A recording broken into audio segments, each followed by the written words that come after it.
नमस्कार, आप देख रहे हैं आप दी टुडे और मैं हूं आपके साथ वैशाली। आइए रुक करते हैं आज की खास खबर पर। भारत के मामला तहसील गरौठा ब्लॉक गुरसराय के अंतर्गत आने वाले ग्राम खजौरा का है, जहां के निवासियों द्वारा बताया गया कि ग्राम में ही कार्य कर रही आंगनबाड़ी सहायिका द्वारा ग्राम के लोगों को 4-5 महीने में एक बार पोषाहार दिया जाता है और लोगों के हस्ताक्षर 4 से 5 महीने के रजिस्टर पर करवा लिए जाते हैं। यदि कोई इस पर आवाज उठाता है तो उसे धमकाया जाता है। जब इस महीने को पोषाहार दिया गया तो सारा पोषाहार एक्सपायरी डेट का निकला, जिस कारण लोगों द्वारा महिला से आंगनबाड़ी महिला से शिकायत की गई, पर आंगनबाड़ी महिला ने धमकाते हुए कहा कि लेना है तो ले लो, नहीं तो यह भी नहीं मिलेगा और जो जहां शिकायत करनी हो वहां करो, मेरा कोई कुछ नहीं बिगाड़ सकता। लोगों द्वारा बताया गया कि पोषाहार एक बार दिया जाता है और हस्ताक्षर 3 से 4 महीने पर करा लिया जाता है और विरोध करने पर अभद्र भाषा का प्रयोग करते हैं। इसे ग्राम वासियों ने परेशान होकर आज एसडीएम गरौठा को ज्ञापन दिया और सारा एक्सपायरी तिथि का माल एसडीएम को दिखाया। एसडीएम ने आश्वासन देते हुए कहा कि इसका जो भी दोषी होगा उसके खिलाफ सख्त कार्रवाई की जाएगी। एवं प्रथम देव गणेश की मूर्ति पर माल्यार्पण कर दीप प्रज्वलित किया गया। आगे के क्रम में आयोजक मंडल द्वारा अतिथियों को सम्मानित करते हुए उनका माल्यार्पण कर शॉल पहनाया गया एवं स्मृति चिन्ह भेंट किया गया। तत्पश्चात रिवोल्यूशन डांस अकेडमी के छात्र छात्राओं द्वारा गणेश वंदना की सुंदर प्रस्तुति की गई। बुंदेलखंड विश्वविद्यालय के कुलपति डॉक्टर मुकेश पांडे ने सर्वपल्ली राधाकृष्णन की जीवन वृत्तांत पर प्रकाश डालते हुए कहा कि डॉक्टर राधाकृष्णन की पहचान सदैव एक शिक्षाविद के रूप में रही। प्रत्येक शिक्षक का कार्य है विदेश के युवाओं को सुसंस्कृत और शिक्षित कर उन्हें देश विकास के मार्ग में प्रशस्त करे। साथ ही वर्तमान में हमारे देश की जनसंख्या 140 करोड़ है, जिसमें 60% के आसपास युवा हैं। ये युवा हमारे देश के कर्णधार हैं। साथ ही उन्होंने संघर्ष सेवा समिति के संस्थापक डॉक्टर संदीप की सराहना करते हुए कहा, समाज सेवा के क्षेत्र में डॉक्टर संदीप उत्कृष्ट कार्य कर रहे हैं। मैं उन्हें इस हेतु बधाई और धन्यवाद देता हूँ। साथ ही हर व्यक्ति के सफल जीवन में उसके शिक्षक का विशेष योगदान होता है। इसके लिए आवश्यक नहीं कि हमारा शिक्षक हमसे उम्र में बड़ा हो, हमें कहीं से कोई भी अच्छा ज्ञान मिल रहा हो, हमें ग्रहण कर लेना चाहिए। राष्ट्रीय शिक्षक महासंघ के संरक्षक राम लखन भार्गव ने संबोधित करते हुए कहा, एक शिक्षक का मुख्य कार्य छात्र को शिक्षित करने से पहले सुसंस्कृत और अनुशासित करना है। आगे सम्मान के क्रम में शिक्षकों का माल्यार्पण कर उन्हें मोमेंटो एवं श्रीफल भेंट किया गया। शिक्षा क्षेत्र में उत्कृष्ट कार्य हेतु चक्की लाल साहू, अरविंद कुमार तिवारी, भाग्य चंद्र तिवारी, भावना भार्गव, अलका खरे, दीन मंसूरी, अनीता कनौजी एवं नीलम त्रिपाठी आदि को सम्मानित किया गया।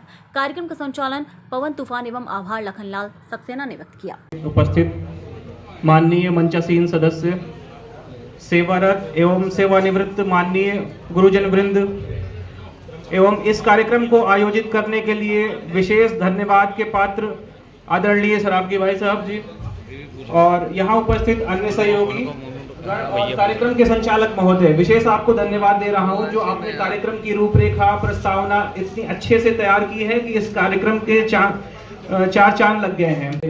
तो मैं आप सभी लोगों को धन्यवाद देता हूँ, प्रणाम करता हूँ एवं कार्यक्रम के अपने वक्तव्य के अंत में मैं माननीय सराब जी को एक बार फिर से धन्यवाद देना चाहता हूं कि जिन्होंने निस्वार्थ भाव से इतना बड़ा पुण्य का कार्य किया है और जो गुरुजनों का योगदान है समाज के प्रति उसे पहचानने की कोशिश की है और समाज को एक नई प्रेरणा दी। आदरणीय संदीप सरावगी जी संघर्ष सेवा समिति के जो ऑर्गेनाइज करते हैं और बहुत ही बढ़िया प्रोग्राम ऑर्गेनाइज करते हैं और उनकी टीम, देखिए साहब, आप भी शिक्षक हैं, हम भी शिक्षक हैं। हमारे संदीप जी, हमारे स्वामी जी कहा करते थे कि ज़िंदगी में पूरी दुनिया में 2 ही प्रोफेशन सबसे अच्छे होते हैं, एक शिक्षक का और दूसरा चिकित्सक का। सौभाग्य से मैं चिकित्सक भी हूँ, शिक्षक भी हूँ, तो मुझे डबल सौभाग्य मिले हैं। सब मैं यकीन से कह सकता हूँ, शिक्षक से बढ़िया प्रोफेशन तो किसी का हो ही नहीं सकता। IPS का ही नहीं देखते इसके सामने। तो हमेशा अपने बच्चों को कहता हूँ कि आप चिकित्सक बनिए और शिक्षक बनिए, इससे बढ़िया सब प्रोफेशन नहीं है। लेकिन साहब देखिए, मैं जीवन में किसी भी चिकित्सक के रूप में, शिक्षक के रूप में, क्योंकि आप शिक्षक खुद हैं, मैं चिकित्सक भी हूँ, तो कभी किसी रूप में मेरी ज़रूरत हो, मेडिकल कॉलेज की ज़रूरत हो, मैं हमेशा तत्पर हूँ। संदीप सरावगी जब भी हमेशा बनाते हैं और हम भी बनाते हैं, ये हमसे सेवाएं भी लेते रहेंगे। डॉक्टर साहब, ये मरीज आ रहा है, गरीब मरीज की सेवा कर दीजिए, इसका ये कर दीजिए, इसको दीजिए। इसका चिंतन जो संदीप सरावगी जी का चिंतन है, गजब का चिंतन है साहब। मैं आपको नमन करता हूँ साहब और मैं आपको यह प्रार्थना करता हूँ कि आप सामाजिक स्तर में सब इतने ऊंचे उठें। तब मैं नहीं चाहूँगा कि कभी आप, मेरा वो कंट्रोवर्सी हो जाएगी अगर मैं कहूँगा आप सांसद बने, विधायक बने, कभी राज्यसभा में जाएँ आप, तो जब भी जाएंगे तो इस तरह का चिंतन रहेगा आपका, जो झांसी स्पेशली बुंदेलखंड के लिए बहुत कामगार होगा और इस मौके पर सभी शिक्षकों को मैं बधाई देता हूँ, शुभकामनाएं देता हूँ और मैं किसी रूप में आपके काम आ सकूँ मैं हमेशा तैयार रहता हूँ। यहाँ पर आए हुए सभी हमारे शिक्षक जो कि हमसे बहुत बड़े हैं, कई लोग हमारे पिता समान हैं, सारे लोगों का सबसे पहले शिक्षक दिवस पे हम सबको शुभकामनाएं देते हैं। वास्तविकता में समाज की सेवा जब हम करते हैं तो उसमें कोई शक नहीं है कि कई लोग ऐसे आते हैं जिनमें ऐसा लगता है भगवान है डायरेक्ट, और उन्हीं भगवान का एक अंश जैसे हम कह सकते हैं कि हमारे बीच में जो सेंगर साहब हैं, रियलिटी में हम पता नहीं क्यों ऐसा लगता है कि हमारे लिए भगवान के दिए हुए बड़े भाई हैं और इस झांसी की जनता के लिए वास्तविकता में भगवान का अंश है। माता रानी का ऐसा आशीर्वाद है कि भाई साहब हमें नहीं मालूम कैसे क्या करते क्या नहीं करते, लेकिन हमने वास्तव में जब भी फोन किया और भाई साहब ने हमेशा यही कहा कि तुम परेशान नहीं हो, 2 मिनट का समय दो हमें। और क्योंकि जिस तरह से ईश्वर के पास या ईश्वर की भावनाओं को या माता पिता भावनाओं को देश को आगे बढ़ाने का संकल्प लेकर आप लोग बच्चों को शिक्षा देते हैं। बहुत बहुत हार्दिक शुभकामनाएं भाई साहब को देते हैं कि आपका आशीर्वाद, शांति, प्यार जो हम लोगों को मिल रहा है उसके लिए बहुत बहुत धन्यवाद। और ये सारे बुजुर्ग लोग कोई सेवानिवृत्त है, कोई सेवा में है समय भाई साहब, इन लोगों ने सबने संघर्ष सेवा समिति ज्वाइन कर रखी है। ये दुख सुख में सारे लोग भागीदार हैं। इस दीपा की जो बता रहे थे जीविया छोटी बहन की तरह है, बहन जी की बता रहे थे, ये भी हमारी बड़ी दीदी हम कहते हैं और बहुत स्नेह और प्यार मिला इनका हमेशा हमें। ऐसे ही बाबूजी बैठे ने, पिता कहते हैं भार्गव जी को, माता जी भाई साहब हमारे आपके बगल में बैठे बाहर से आए सक्सेना जी है, इन्होंने घुटने का ऑपरेशन होना भाई साहब इनका, उसके बाद जब पिछले 10 दिन से लगातार इसका व्यवस्था में लगे हुए थे। तो मतलब ऐसे बुजुर्ग लोग, ऐसे आपका शांति, ऐसा प्यार हमें तो सब कहीं नहीं देगा। हम तो ये मानते हैं कि भगवान का दिया हुआ कोई ना कोई ऐसा आशीर्वाद है कि हम अकेले चले थे और आप जैसे हमें हजारों लाखों लोग मिल रहे हैं। भाई साहब आज की डेट में 22,000 लोग खुद के मेंबर।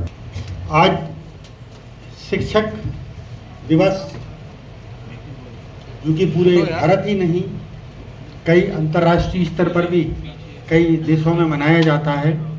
मूलतः वो एक शिक्षक थे और शिक्षक के बाद अन्य दायित्वों में भी रहे, पर उनकी जो पहचान रही वो एक शिक्षक के रूप में रही और उनकी पहचान आने वाली युवा पीढ़ी को एक नई दिशा देती जाए। शिक्षकों को इस समाज में, इस राष्ट्र में एक सम्मान प्राप्त हो, उनको याद किया जाए, सम्मानित किया जाए। इसी विचारधारा को आगे करते हुए अवसर पर सभागार में प्रिंट एवं इलेक्ट्रॉनिक मीडिया के प्रतिनिधिगण, समस्त बुद्धिजीवी गण और आज इस कार्यक्रम में जो भी सुबह के समय जो लोग उपस्थित हुए हैं उनको भी याद करते हुए मैं भी आप ही लोगों के बीच में से एक शिक्षा के क्षेत्र से जुड़ा हुआ हूँ। और यदि संजीव सरावगी जी जो कि शिक्षा क्षेत्र से उतने डायरेक्ट नहीं जुड़े हैं, पर इनके मन में एक भावना आई कि क्यों ना हम अपने बुजुर्गों का एक सम्मान करें। जब एक ऐसा व्यक्ति जब सम्मान कर रहा है, ये कार्यक्रम आयोजित किया जा रहा है, तो मैं ना आऊं ऐसा कभी नहीं हो सकता। चाहे मैं हूं या सरावगी जी हों या आप लोग हों, हम सभी का ये दायित्व है कि भारत की युवा पीढ़ी को, अपने प्रदेश को, अपने बुंदेलखंड को आज विकासशील से विकसित प्रदेश, विकसित बुंदेलखंड, विकसित राष्ट्र की ओर ले जाना है।